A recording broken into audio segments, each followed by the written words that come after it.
Welcome to Commander Tunes with the Nitpicking Nerds. This episode, we're tuning up our patron Riley's Elenda the Dusk Rose deck right now.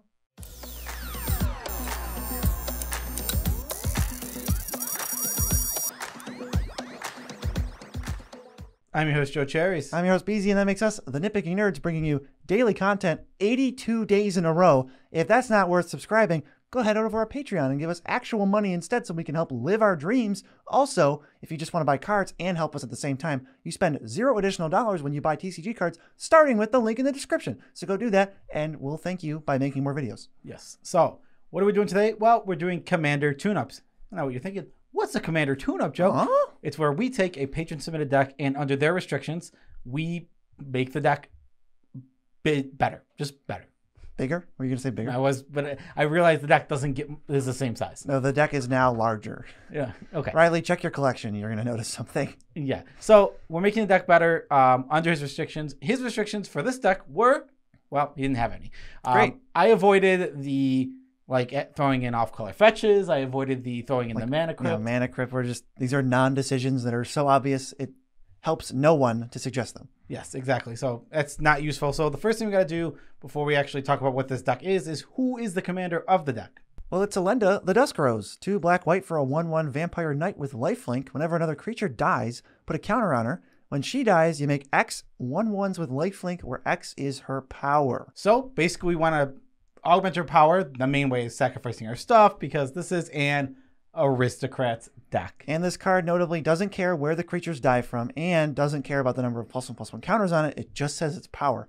If you play a combat trick on it, you're going to make 2 more vampires than you would have before. Yes. So hopping into the game plan now, we're just going to, like I said, we're going to sack all of our useless creatures. We're going to have a ton of them. We're going to make a ton of them, tokens mostly, and then we're going to make our commander huge, then sack the commander to get the army, an army of lifelinkers, and we'll have ways to pay that off and win. Yeah, since you can also just keep going. You can sack the stupidly big army that you made after you play Elenda again and then make an even bigger army. At some point, it becomes redundant and you should probably just kill people. But you can just keep going if you want to. Yes. So to give an overview of the deck of what it was when it came in and so we're going to talk about the best cards in the deck already. These cards came in, they're already in the deck. We're going to go over them and we're just going to mention them really quickly. First one, Skull Clamp. Obviously, this card's insane. It's a sack outlet, it's card draw, it's everything you've ever wanted. I think it's one of the best 15 cards in Commander, right? Yes. It's on that list. It definitely is.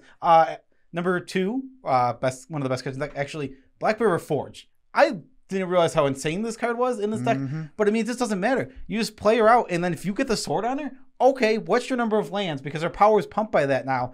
And when she dies, you're going to get tokens. Then you'll replay her, and all those tokens can go back into her and do it. Yeah, just go crazy. Yeah, it's just a minimum of like +8/+8 for like equip 3. And if you want to throw out a lifelink vampire token in the late game, that's not the worst thing ever. Yes. Next, Grave Pact and Dictate of Arabos. Both of these are incredibly strong. We have so many worthless creatures we're going to be sacking off all the time. And basically, it's not going to cost us anything because Elenda's going to get a counter. And that token's going to come back eventually, and then they're just going to sack their creatures. You can just control the board with this. Yeah, so once you factor in Elenda dying, you give up nothing, and they give up a creature. Well, that sounds great. What part of that am I not in for? Exactly. Hangerback Walker. This is one of the best ways in the deck already to just make tokens. You just pump all your mana into it, sack it, get Thopters. You also get a trigger off of it dying itself.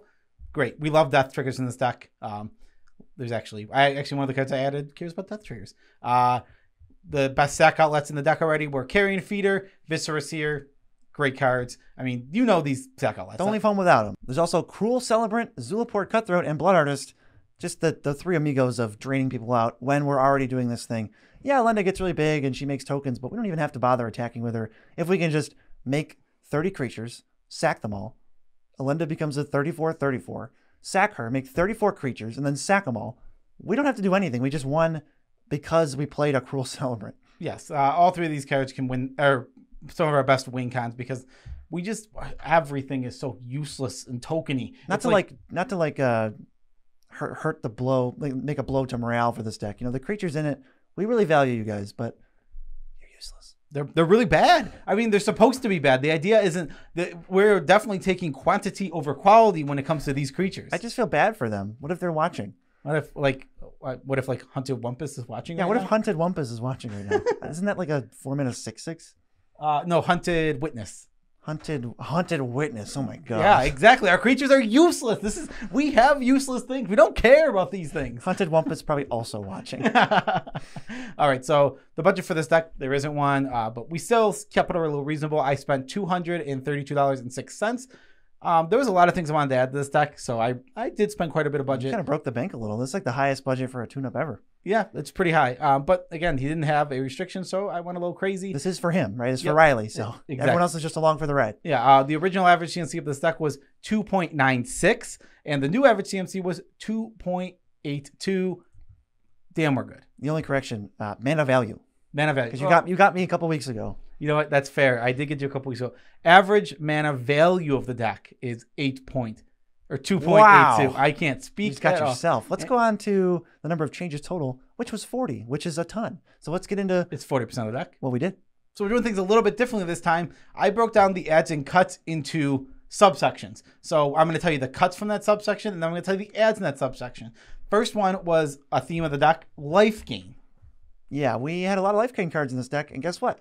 Cut them all. Doesn't have anything to do with Elenda. She has lifelink, but it's almost just completely irrelevant with how much redundant life we're gaining, and then also that we're not really winning with combat even if we gain all this life. So we're cutting like Resplendent Archangel, Soul Warden, Soul's Attendant, and Archangel of Thune. They're all fine cards. Archangel of Thune's kind of cute with Blood Artist triggers and Elenda, but that just feels like win more. We can do more with less mana, and we added nothing in its place. We just got rid of them. Exactly, yeah. Life Gain was just a theme I cut from this deck. It wasn't a heavy theme, it was more of a sub theme, but like 4 cards. Yeah, obviously if you have Soul Warden, Archangel, and Elenda, you win the game. You're gonna win the game like that. So that's a ridiculous attack.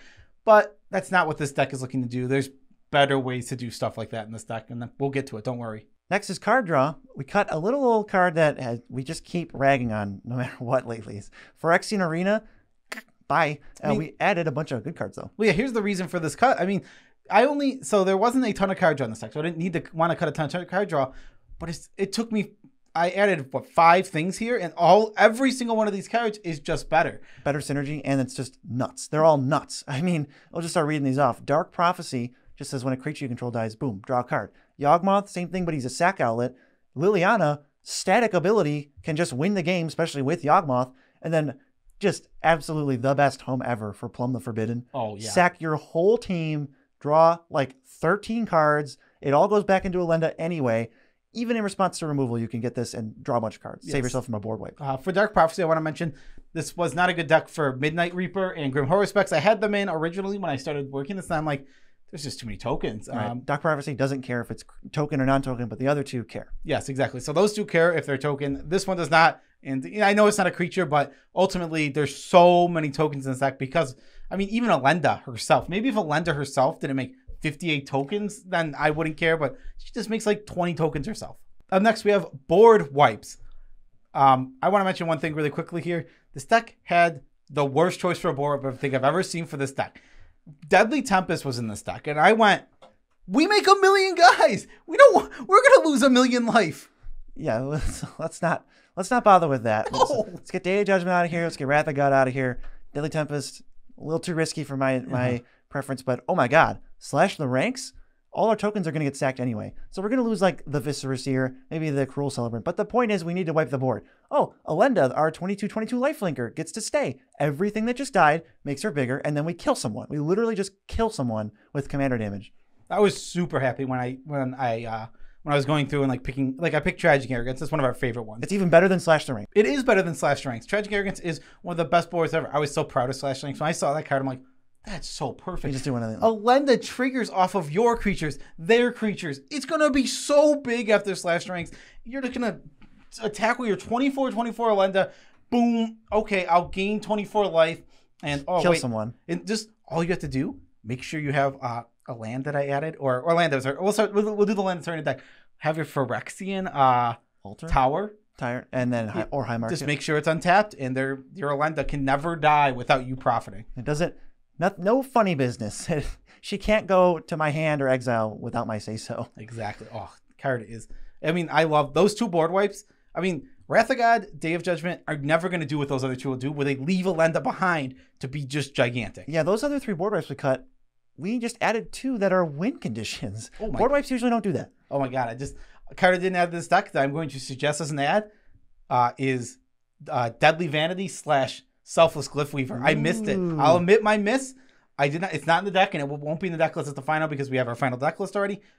That's a great one too. I mean, it's the same exact thing. You just save your Elenda, you kill everything else. Oh God, it's great. Well, maybe we'll have to name that. I feel like there's always a card like, oh, while we record it. Yeah. It's got to be like, we'll have to name the segment. It's like, and now time for our weekly screw up or something. Yeah, the card that we should have included, but we totally missed it because making decks is hard and there's a lot of Magic cards. Next, removal. We cut Dire Tactics, kind of just like worse Swords to Plowshares, I guess. Fracture, really not a fan of this card. Path to Exile, kind of a redundant Swords. Angelic Ascension, cool card. I think we might want to stick that to Mono White or Boros. But we added Swords to Plowshares, which is better than all 4 of those cards combined.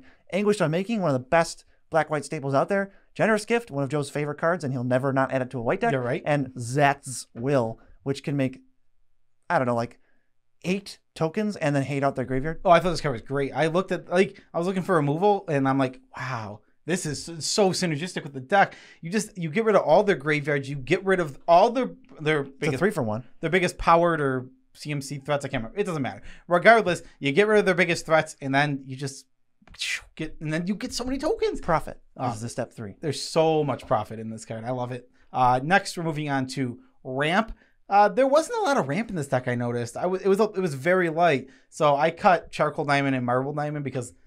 We can do better. They enter tapped. That's their issue. That's the diamond. The diamond's issues is they enter tapped. They call it the Diamond Dilemma. The Diamond Dilemma. Yes, they do. So we added Talisman of Hierarchy, Orzhov Signet. These are staples in your 2-color decks. You're pretty much always going to be playing them if you're not green. Solemn Simulacrum. Just I mean, it has a dice trigger. Mm-hmm. It has an ETB. It's a creature. It's a creature. I like everything about that. Sword of the Animus. We have so many dumb. Stop making fun of them. No, I'm gonna keep. They're just as valuable as Elenda. Everyone on this team is equal. They're dummies. We have so many dummies that can just hold this sword and get us lands all game. Man, Elenda. I always picture the commander like leading the deck. Elenda's got to be such a jerk. It's like, get in front of that. No, you're done. Come over here. And she's just bossing everybody around and killing them. Chopping heads off. So the weirdest. So you're right. From a flavor, it's weird because I think you know what. Save it for the end. That's way off topic. We'll do it for a tidbit. So Legion's Landing. This makes a dumb token. Big brain. Yeah, it makes a dumb token for us, and then it just flips into a land. That's ramp, baby. It makes an intelligent, very capable token. Yes. Heraldic Banner. This is a 3-mana one, but again, when the Elenda dies or we sack it and we get all those tokens, them having buffed up 1 power is literally doubling the power on your board. Yeah, you don't lose much, including a 3-mana rock. You might want to play one anyway. I think this one has decent synergy. I think this card is underrated. It's not, this isn't like a 10-power deck, so we can afford some cuter cards. This is going to pull its weight for sure. Yes, and Wayfarer's Bauble, just staple of Commander. There's an account called Wayfarer's Bauble that started commenting on our videos, so go look for it. Maybe it saw this part of the video. I want to hear Grave Titan and Wayfarer's Bauble fight it out in our comments. They have not. I don't think they've interacted too much yet. I think maybe Wayfarer's Bauble responded to Grave Titan, but then who's coming in. Hunted Wumpus is about to start commenting. There's Emrakul's official account that commented on. Oh, really? That commented today. Yeah, that's pretty good. How about for Death Triggers, Cherries? Well, we cut a bunch of cards for Death Triggers. Athreos, I'm not a fan of this card if it's not leading the deck. That's my personal thing. Butcher of Malakir, too expensive for this effect. Too slow. Too slow. We wanted a 3-mana 3/2 that does this, but it doesn't exist. Ogre Slumlord, there was a lot of these redundant effects where it's like, creature dies, get a guy. I cut a couple of them. I cut this one. I cut Dramatic Finale. I don't like that you can only trigger it once a turn. That really kills it for me. And I cut Blight Mound, which also gives you pest, and the pests get boost when attacking. But I'm not super interested in that one. There was just too many of these. The effect is good, and there's like still 2 or 3 of them in the deck after these cuts. Oh, did you cut Martyr of Dusk? Is that the 2/1 that makes a 1/1 when it dies? It is. That is one of the best arts in Magic. That art, it's just like a random throwaway comment. The art is amazing. Yeah, I only cut it. Literally the only reason I cut it was the very last, the 40th cut. I was going through it. I'm just like, I gotta cut the worst one of these. You must not have been looking at it because that card looks very, very nice. Yeah, I was just like, it's the worst one of the 2. There was a couple of like 2 drops that when they died, you got a token. This was just the worst one. It's still fine. Yeah, Murder Investigation. Get out of here, Murder Investigation. Somebody was saying this wasn't a flavor fail. This is a flavor fail. You can't start a murder investigation before someone dies. That's what you're doing. Yeah. Boo. Also, what if something dies of natural causes? It could. Murder investigation. All right. The two things we added: Luminous Broodmoth. Okay. With Elenda? This is the second life we want. I don't want a pest. No. I want a flying version of the same creature Elenda's all back, day. and she's even meaner now. Yeah, Elenda's back. Jeez. Yeah, I love Luminous Broodmoth in this deck. I think it's great. Pitiless Plunderer is the other one. Two thumbs up. Pitiless Plunderer is just ridiculous. This card is so good. It is one of the best cards in this deck. Yes. I mean, if you haven't played with Pitiless Plunderer, you got to start. Yeah. It's not fair. It's if you have Elenda and you have Pitiless Plunderer, I think there's draws where with normal draws, you can draw your whole deck. Like, you'll get the mana to recast Elenda, which then fuels everything that went into Elenda. So if you have like Skull Clamp out, how do you ever lose? I mean, yeah. I'm trying to like picture. Like, you have 10 tokens. They all just replace themselves every time. And you draw 2 cards, and then you can sack them all to Elenda, and then Elenda makes them again, and you just draw your deck and win. Yeah, Pitiless Plunderer is... It's not... What? It's such a good Magic card, yeah. So we cut down on the death triggers, but because there was a few too many. There's still a bunch in the deck, don't get me wrong. There's also, still in the deck, we also have the Dictates, and the Dictate of Arabos and the Grave Pact, like we mentioned that earlier. Mm-hmm. And Zulapur Cutthroat, and all those. Yeah, those are also death triggers. Next category, we got Token Makers. I cut a few... these first 3 are all the same. They're okay. They're Abundant Overlord. They're Abhorrent. What? Abhorrent. Abhorrent Overlord, Evangel of Heliod, and Reverent Hoplite. These all like make equal to your devotion. And How big is our devotion gonna be? That's what I'm saying. 5. I'm worried that maybe the devotion won't be high enough at a lot of times, and for that I'm not really sure about these cards. They're fine, and I think that if you're in mono white tokens or mono black tokens, sure, both of these I'll take those cards, but otherwise, no. Oh, here's a Nitpicking Nerds classic removal. It was Elspeth Sun's Champions. This right there in the C range of like, you could definitely cut this card. I don't think it overperforms in most decks. It is just not efficient enough to make some of these decks that we're finally tuning. Well, I mean, just so if you want to like look and say, where's the 1-for-1 replacement? Well, it was Liliana, Dreadhorde General. Yeah, and that is an embarrassing comparison. Like, Elspeth's not even close. Yeah, it's so not even close. Your 6-mana walker, Liliana is what you want on. Yeah, like, my God. At an Endressar Master Breeder, you cast cards, you get a bunch of guys, then you sack them, and you cast more, and you get more guys. Endressar just strikes me as one of the grossest people ever. I don't really like this card a ton. I like that you can... Well, this deck's easily going to be able to manage our Thralls, and... just the sadness that I'm thinking about sacrificing families of Thralls, but we're going to do it because we want to win the game. Winning is more important than family. And this, in Magic the Gathering, I would agree. Secure the Waste. This just turns all your mana, whatever amount you might have, into 1/1s, and I love that. I'm thinking Pitiless Plunderer, and I'm getting the tingles. Yeah, I think this card is. I just think this card is. Wow, that's super good. Yeah, you sack your whole board to just make them again, to remake them, and Elenda triggered off. Get whatever triggers you want. Eesh, that's super good. Moving on to the next category, we have Sack Outlets. I cut Woe Strider. Again, this was just one of those like 38th cut where it's like, I need to make one more cut. I'll get rid of this. But it's not stellar. The ones I added, I like a lot more. I added Ashnod's Altar. Just, that card's amazing if you don't know. And Spawning Pit, we want tokens. This is a free sack outlet, and it can reproduce tokens. So there's just a lot you can do with it. I've been really happy with Spawning Pit. I started as a test, like, I need a free sack outlet. This is one I have laying around. Like, I can't think of many more that I would play, so let's test out Spawning Pit. It's always been great. It's like, saves you from board wipe, let's say everything goes away. All right, end step, make 6 2/2s because I just kind of left my mana up. I'm wondering if there's something you can do with like Pitiless Plunderer, Spawning Pit, Elenda. There's got to be some sort of, We're close. We're close to doing something infinite here. I don't know. You might have to add something else here, but we're close to doing something just insane. And Ashnod's Altar plus any of that stuff just goes absurd. If you sack your whole team and you make double the colorless mana and then you tap 1 white and you go Secure the Wastes, they're done. We don't need a buff. We don't need to throw Archangel of Doom. We have 100 1/1s. They're done. They're dead. Up next, we have a little miscellaneous category. These are just cards that didn't really fit anything for me. Sort of Light and Shadow, Swiftfoot Boots. Protecting our commander is not super important in this deck. Darkest Hour. I mean, this was here for the Teysa Karlov combo. Yes. That's too niche. I'm not looking to do that. Terragrid, there's not that much synergy with her. It's a different deck. Some of this, like, as you see, like with these miscellaneous categories going forward, it's always going to be like the first cards we cut, where we go and look at the deck and like, what are we trying to do?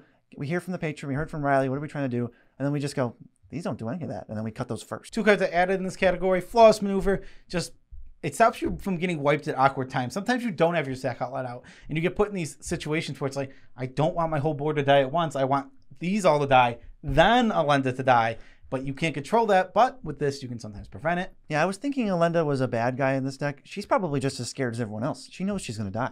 Oh, no. She's looking up at you like, when is it going to happen? I'm like a 30-30. And the last card we added was Cather's Crusade. All right, I said we didn't need buffs, but this one just feels like the best one. Because it creature dying, pumps Elenda, and then when you make another creature, it pumps Elenda. Or if you go end step sack Elenda, you make 10 tokens. That's 100 power. You just made 100 power because you have this enchantment out and you spent no mana to sack her. Yeah, this deck is easily going to be able to do that. If you're not getting interacted with, which sometimes that happens, this deck is just easily going to be able to produce that kind of power with Cather's Crusade. Yeah, if this is one of the decks, if you leave it alone, you're going to get completely steamrolled. Like, you're going to get owned and realize, wow, I wasn't even close to stopping you. Yeah, Elenda she's a tough card to deal with, especially when they have the sack outlets on board. Yeah, before it was like, oh, she has to die and then go to the graveyard and they have to get her back, which wasn't even that big of a hurdle to jump through. But now it's just, die, go to the command zone, and she'll be back next turn. Yeah, card is good. Last changes, but important changes. You got to change the land base. Don't ignore the land base when you make commander decks or when you upgrade them. We cut Opal Palace and 9 basic lands. 6 of them were swamps, and 3 of them were plains. And we added some of our favorite magic cards, the MDFCs. Agadeem's Awakening's here, Amiria's Call's here, Malika Rebirth, and Kabir Takedown. Malika Rebirth, extra spicy with Elenda. Yes, it works really well with Elenda. I want to mention really quickly here that just cutting those basics, because it was just the deck was overloaded with basics. How many are left? I think there's still like at least 10. Oh, this is like pre-con. Yeah, there was pre-con levels. Yeah, exactly. So that's why I cut so many basics. Also added just some dual lands, Isolated Chapter, Vault of Champions, Fetid Heath, Silent Clearing, and Temple of Silence. These are just all going to produce both colors. The only one that enters tapped is Temple of Silence. Yeah, and some of the miscellaneous ones. High Market, really important. You need lands that sack for free, and really only High Market and Phyrexian Tower do that, so very important.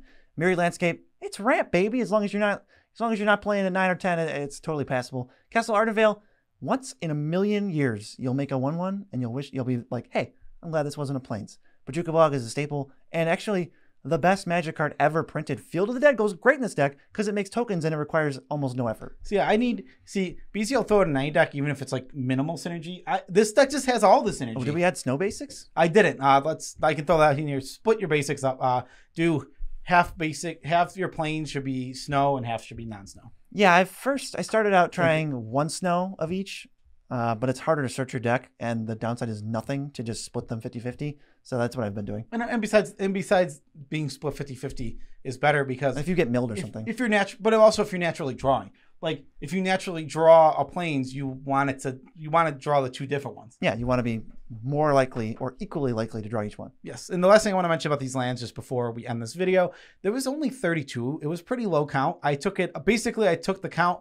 It's still 32, but now with MDFCs, it's 36. Oh, okay. So it's the same land count, except for I put in MDFCs. That's fair. So you're just going to get screwed or flooded less. That's what MDFCs do, only from Zendikar. Those are the best ones. And we can't say enough good things about them. And the video's done. Yes. Thanks, Riley, for submitting the deck. Yes, cool. Thank you so much for submitting the deck. And special shout outs to all of our patrons, including Riley. You guys are awesome. Thank you all for the support. You're scrolling on screen right now, actually. Look for your name. Look for it. Do you see it? Wow, that's you. How patronizing was that? Do the next page. Do the next shout out. The next shout out is TCG Player. You can go to the link in the description, click, then boom. You go to the TCG Player page through the link. That's how links work. Now you're there. Buy cards you were going to buy anyway, because everybody buys magic cards. You're watching a magic video online. Go buy magic cards. Once you buy those, we get a kickback on the order, but it's not from your pocket. You pay nothing extra. Support the channel you love. Wow, because you stuck around to the end, you might as well help support us. Yes, and we have a Discord. Hop into the Discord. There's a link in the description below. You use that Discord to play some magic games, hang out, message us. We're actually in there. We actually talk to people for real. Yeah, I'm in there all the time. I was in there today for like 10 minutes. It was not long today. I mean, no comment on what I was going to say, but the tidbit is I was picturing Elenda yelling If everybody's scared of Elenda, I was picturing her going like, Viscerous here, eat everybody's guts. If she's commanding the deck. Yeah, but then she eventually tells Viscerous here to eat her. Viscerous here, eat me. Do it. And he's like, I don't know. He's just got so Elenda, many no, guts do in it. his hand. Do it. Is it like when in the Animal Buddy movie, they always are like, go away. And then the animal's like, what? And they're like, get out of here. And the animal's like, you hate me now? So what I think happens, this is my theory of Elenda. And this is what this is actually what I was going to say earlier. She, when something dies, she feeds on it. Oh, well, they like turn into to vampires? Get stronger, and then they turn to vampires. Ooh, that's when cool. she dies. I don't know why it's when she dies, but whatever. When Dracula dies, little tiny vampires explode out of his veins. Yeah. That's the lore. That's the mythos. Yeah. If Dracula bites you, you're fine your whole life until Dracula dies. And then you turn become into a vampire. That's enough. We're done. Yeah, we're done with this nonsense. Yep. Peace out, Trap Scout.